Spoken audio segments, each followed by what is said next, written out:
Hello students, welcome back. I am Sanjay Saini. I am in front of you with the next lecture of 7th chapter of NCERT of class 12th. The name of the chapter is Alternating Currents. Dear students, in previous two lectures, in previous two videos, we have already studied following topics: alternating EMF and current, average or mean value of alternating EMF and current, root mean square value of alternating EMF and current. And we saw some numericals of these topics also. In today's lecture, we are going to see following topics: AC circuit with resistor, AC circuit with inductor, AC circuit with capacitor. So, let us start with these topics.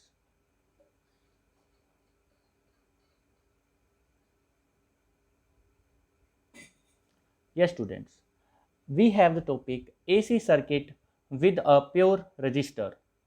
Dear students, resistance, all of you know that resistance is a device which opposes the flow of current, which opposes the flow of current through itself. For example, we have some high resistance material such as steel, such as you have molybdenum, and you have constantan. So these materials have high resistance. When we when we connect these materials with source of EMF, say a battery, then those materials offer some resistance opposition to the flow of current, and that opposition is known as resistance.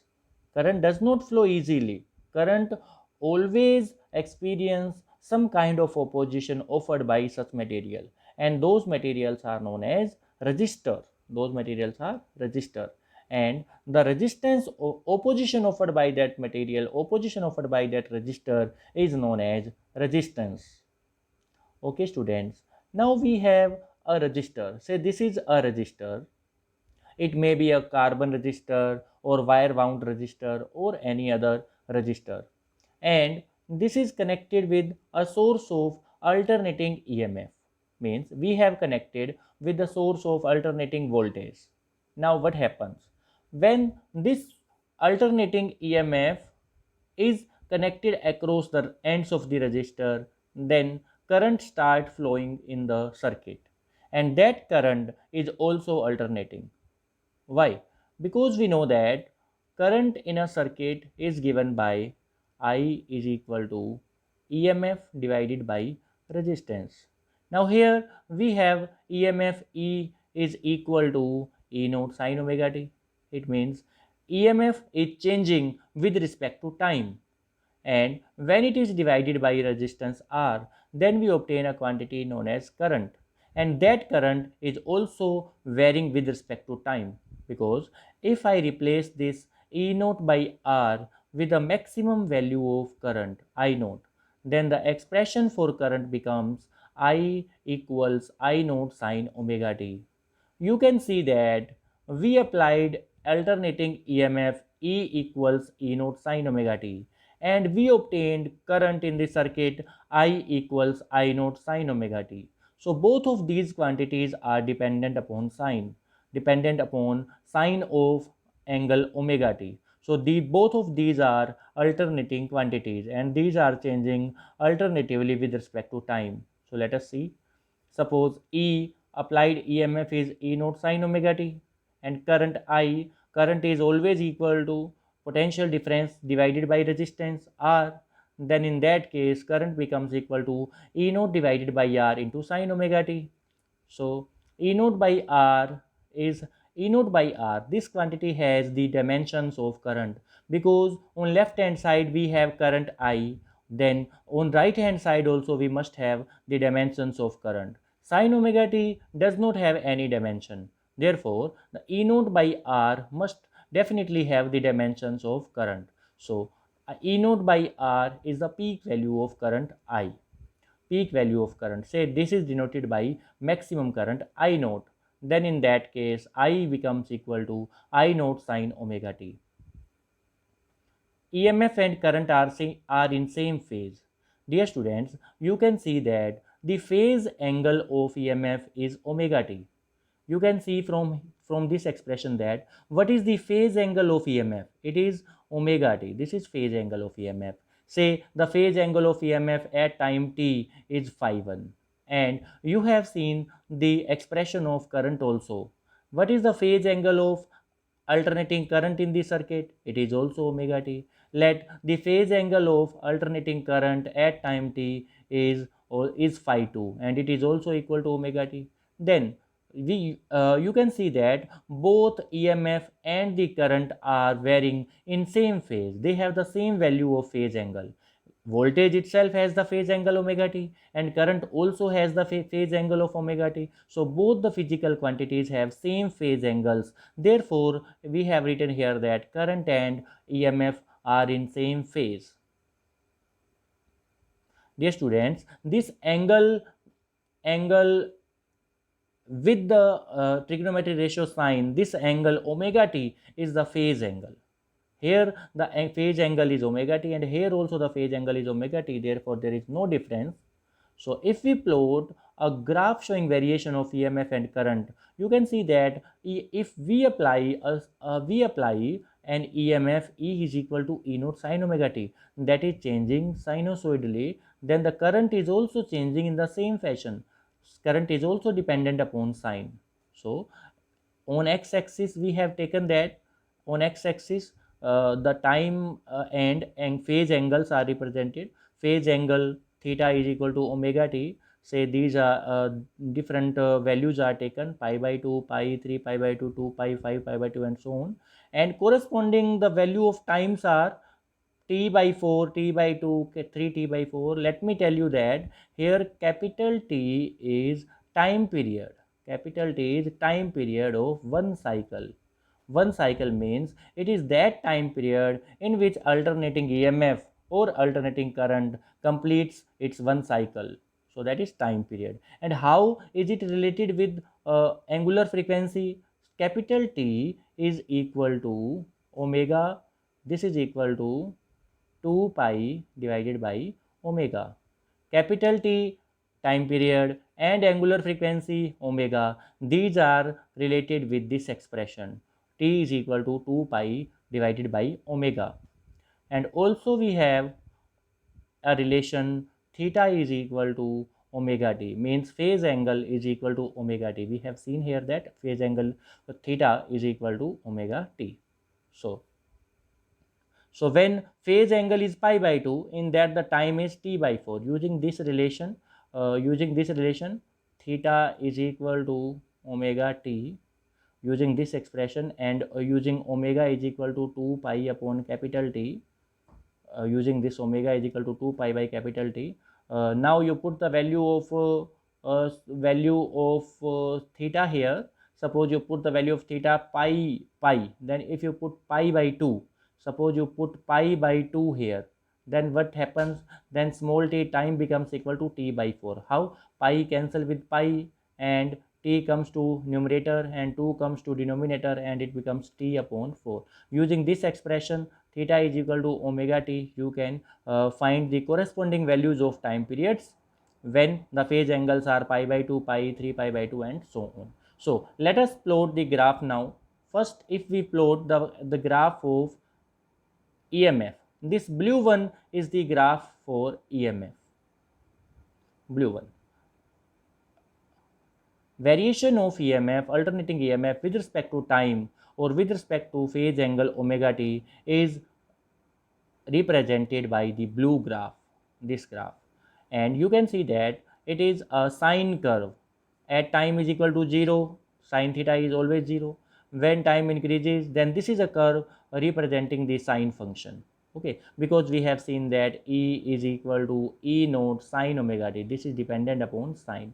And the current also dependent upon sine. So current I, this is equal to I naught sine omega t. So both the physical quantities alternating EMF and alternating current are dependent upon sine, trigonometry ratio sine. So both have the similar graphs, but Here the maximum value of EMF and the current are represented different. Here the maximum value of EMF is E naught and the maximum value of current is I naught. So this is the peak value. Peak value of EMF is E naught and that of current is I naught. So this is peak value of EMF, this is peak value of current.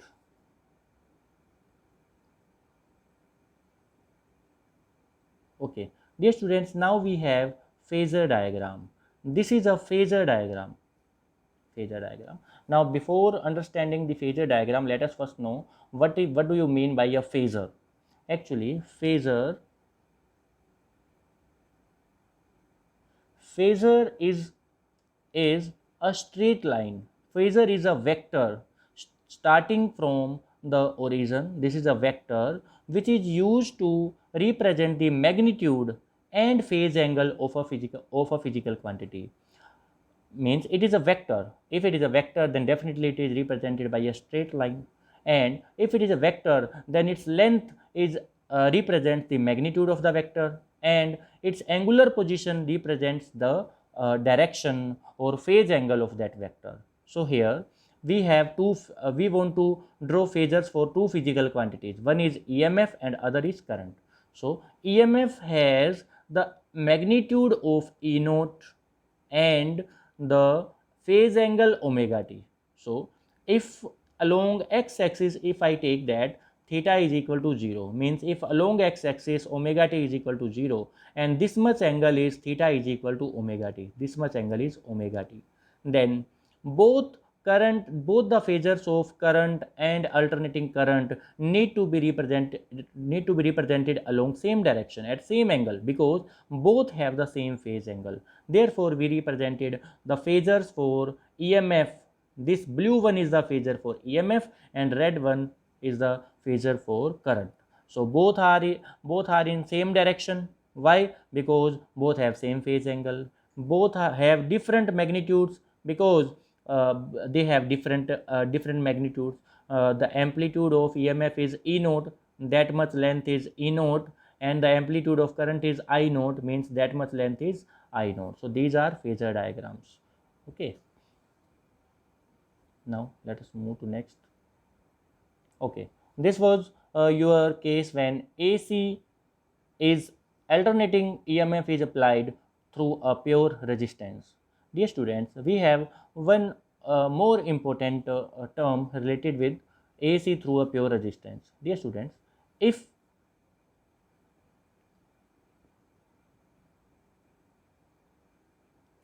this is a resistance and this is alternating EMF, E is equal to E naught sin omega t applied in this circuit, then current I flows. We have seen that current I is represented by I naught sin omega t. Current I is represented by I naught sin omega t, and EMF was represented by E naught sin omega t. So this is the instant value of EMF and this is the instantaneous value of current. Now let us see what is the instantaneous power developed in that circuit. When current flows through the resistance, then uh, resistance offers some kind of opposition, and because of that opposition some heat is developed in that resistance, and the rate of development of the heat in the resistance is known as power. So instantaneous power lost in the resistance is given by P equals the product of instantaneous values of EMF and current. We know this famous expression, E is equal to P is equal to EI. Here E is EMF and I is current. So if we put both values, we obtain that P becomes equal to E naught I naught sine square omega t. It means instantaneous power in the resistance depends upon square of sine of the phase angle omega t. This is not dependent upon sine omega t, it is dependent upon square of sine of phase angle omega t. So if we plot the graph showing variation of power, here on x-axis we have angle theta equals omega t, and on y-axis we have instantaneous power, and here the times are, here the time theta is pi by 2, pi, 3 pi by 2, 2 pi. Then if we plot the graph of p, and that p is equal to, we know the expression, p equals e naught I naught sine square omega t. So if we plot the variation of this power, then how does the graph looks like? So now you can see that power is never negative, because it is dependent upon square of sine, and square of sine will always be positive, it is never negative. So negative power will not be there. Okay, then the graph looks like this.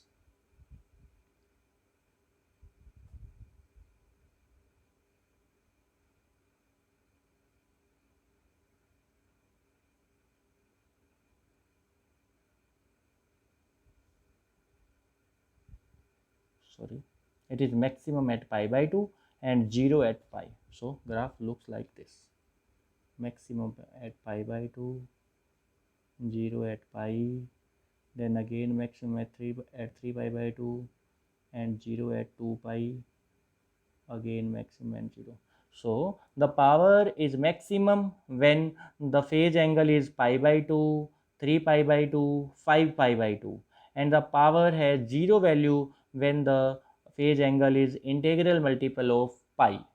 So this is the graph showing the variation of power in a resistance when AC is applied through it. So we have seen that power is always positive. Power is always positive. It means that there is always production of heat, whether the half cycle of applied AC is positive or negative. The EMF may be positive or negative, the current may be positive or negative, but the power in the circuit is always positive. This is variation of EMF, this is variation of current, both have the same phase angle, but the variation of power is always positive. The current may be negative or positive, but the power is always positive. The variation is looks like this. In case of power, the power is always positive. So always there is loss of heat in the resistance. Now let us move to the next topic. Now we have the case when alternating EMF is applied to a pure inductor.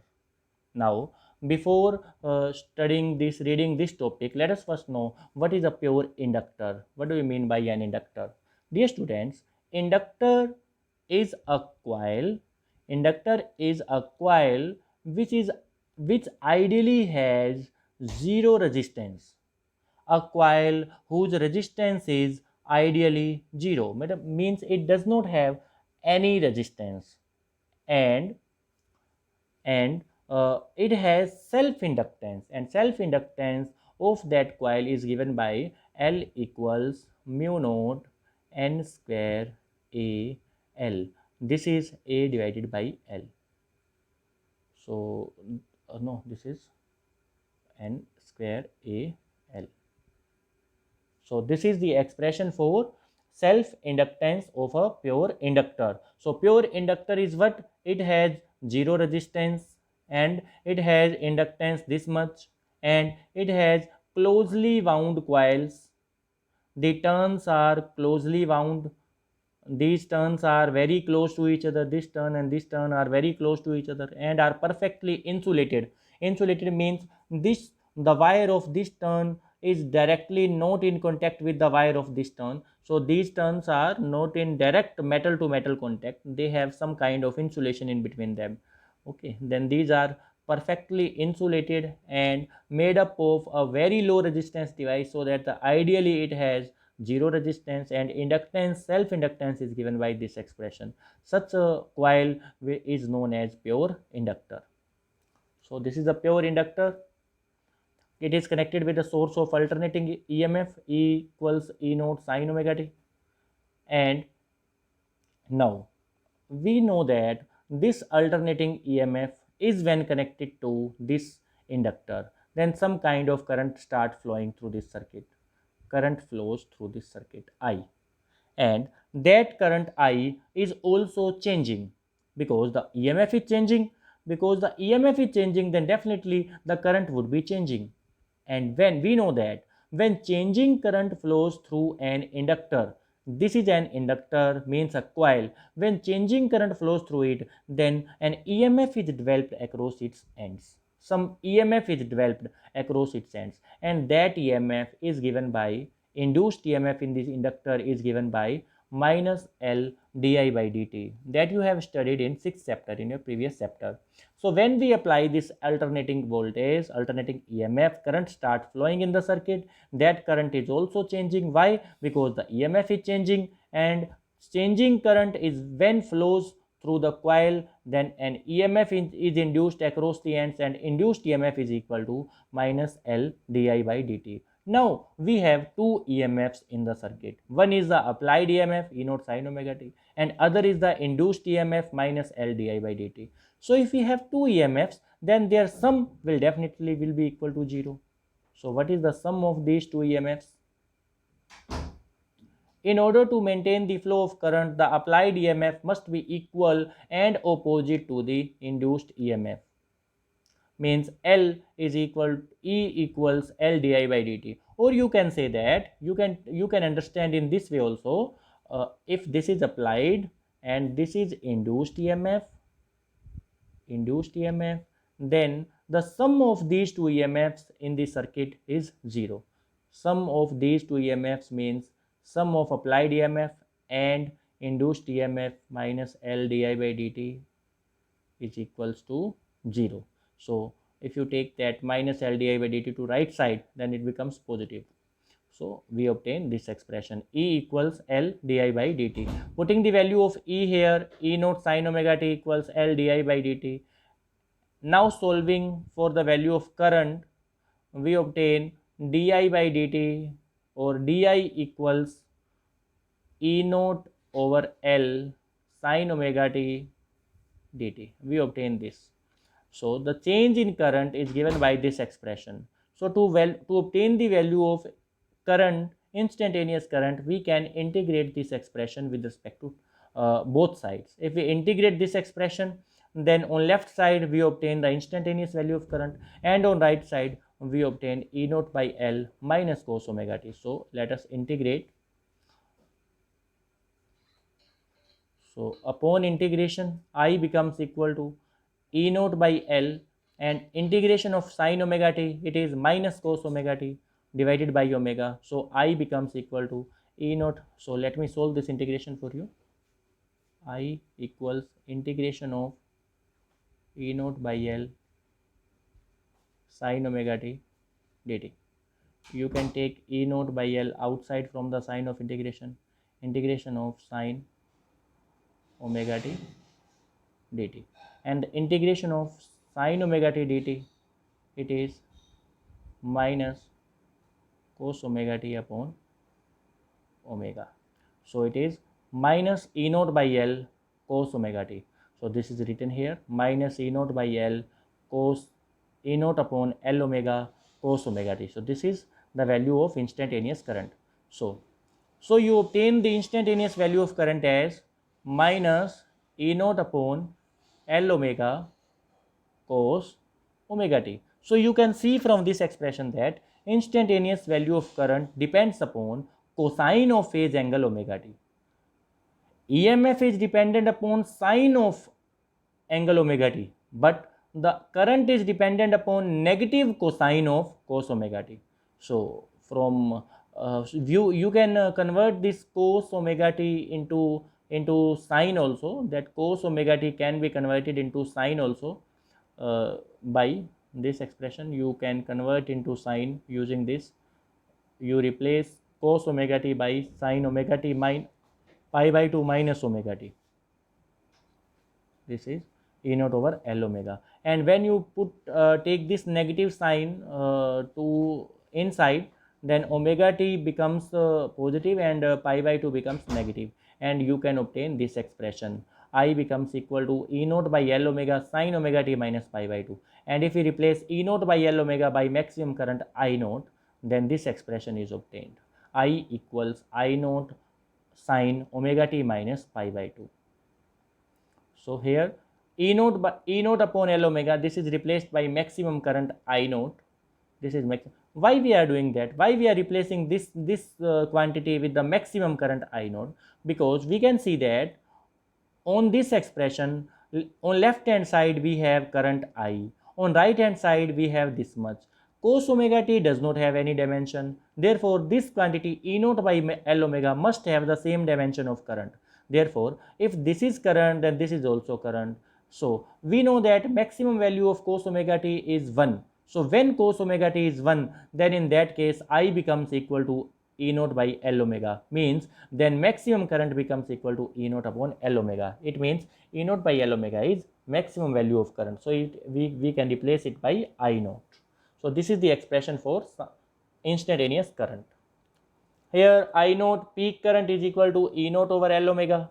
And now we have one more very important physical quantity, inductive reactance. This is very important physical quantity, inductive reactance. What is this? Dear students, we have replaced E naught over L omega by peak current I naught. So if this is current, this is EMF, then according to you, what is this physical quantity? What dimensions do this physical quantity have? So this physical quantity definitely have dimensions of some resistance, because here we have current, here we have EMF. Current can be obtained only by dividing the EMF by resistance. So this quantity has a unit of ohm, and this has the dimensions of resistance. Let us call this quantity as inductive reactance. We cannot say this is resistance, because resistance is particularly word used for resistor. Therefore let us give it a new name. Let us say this is inductive reactance, and this is some kind of resistance offered by inductor to the flow of current. So inductive reactance is what? It is the opposition offered by inductor to the flow of current through it. Let me revise. Inductive reactance is opposition offered by the inductor to the flow of current through it, and it is represented by XL. Inductive reactance is represented by X, and there is a suffix L, XL, and it is equal to L omega. L omega. This is equal to L multiplied by omega. L is self-inductance and omega is angular frequency. It is L omega. And it is also equal to E naught peak current, peak EMF divided by peak current. This is equal to inductive reactance.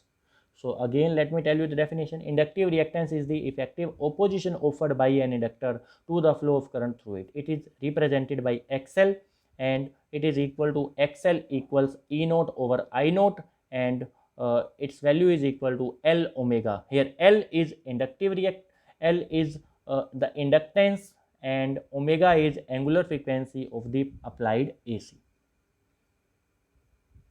So in this case you can see that the phase angle of EMF is omega t. Let the phase angle of EMF is phi 1, and that is equal to omega t, and phase angle of current is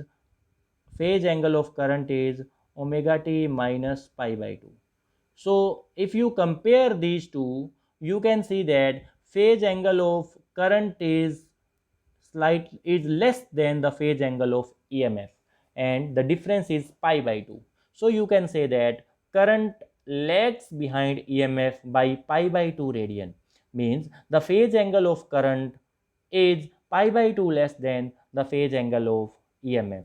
So if both are varying, then the variation of current is lags behind the variation of EMF by pi by 2 radian.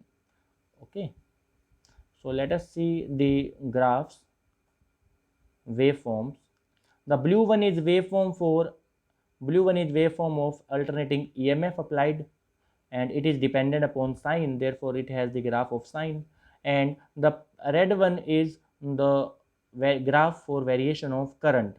It has the phase angle omega t minus pi by 2. So it is lagging behind. Therefore the when this you can see that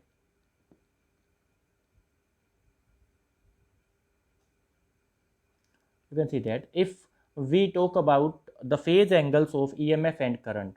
EMF has started at this instant. At this instant, variation of EMF has started, but the variation of current has started at this instant. And you can see that there is this much phase difference, and that much phase difference is pi by 2. So current and EMF has the phase difference of pi by 2 radians. Now let us see phasor diagram. Phasor, very easy. Let me draw it for you. Phasor diagram. First, I am plotting for EMF. We have seen that magnitude of the amplitude of the EMF is E naught and the phase angle is omega t. Let us say that this is phasor diagram for EMF. The angle is omega t and this length is E naught. This is phasor for EMF.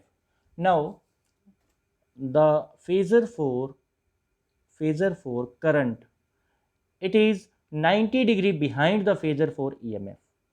Phasor for current is 90° behind the phasor for EMF. So draw a vector exactly 90° behind current. So this is a phasor for current. This much is I naught and that angle is 90°. So current is lagging behind the EMF by an angle pi by 2. Okay, so this is phasor diagram. You can see here, this is phasor for EMF, this is phasor for current, and it is lagging behind by an angle pi by 2. Now let us talk about the power developed in inductor when AC is applied through it.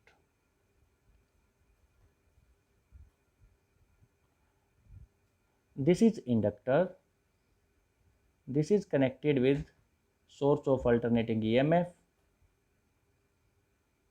E naught sin omega t. So current flows I, and you have seen the expression also when this is the variation of EMF and the variation of current is like this. Variation of current is like this. Like this. Okay.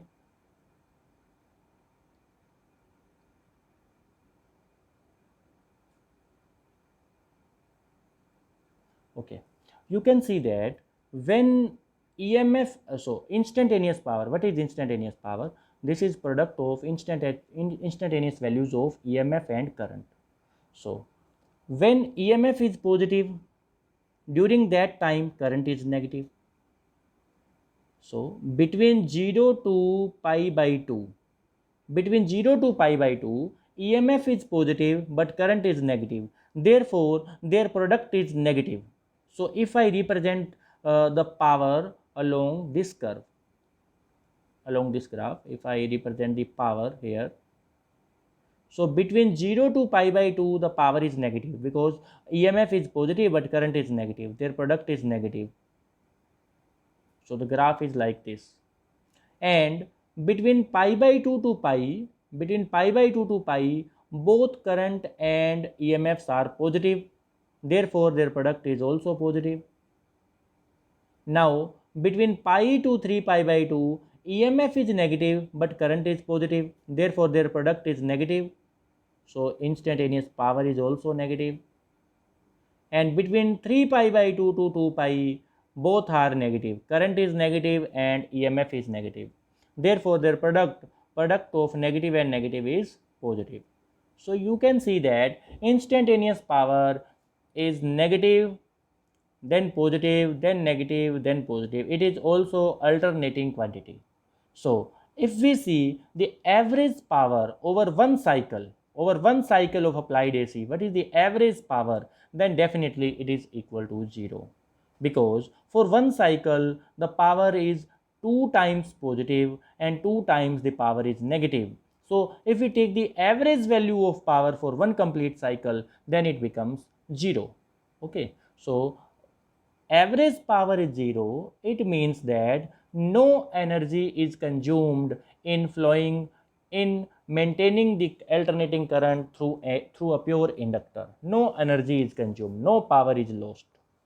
So how is this happening? Why the power lost in an inductor is zero?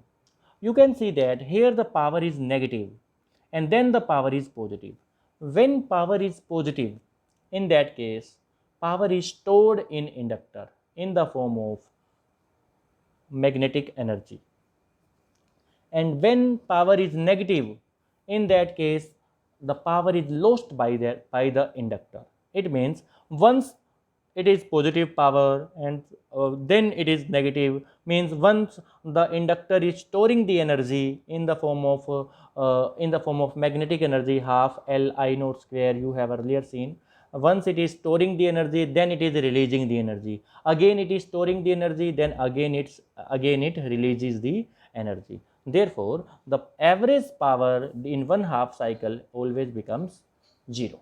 So this is very very important concept. Now let us see what happens when AC is given to a pure capacitor. What happens when AC is given to, yes students, so we will cover this topic tomorrow because this is also a long topic and we will not be able to complete it within the time limit specified for the class.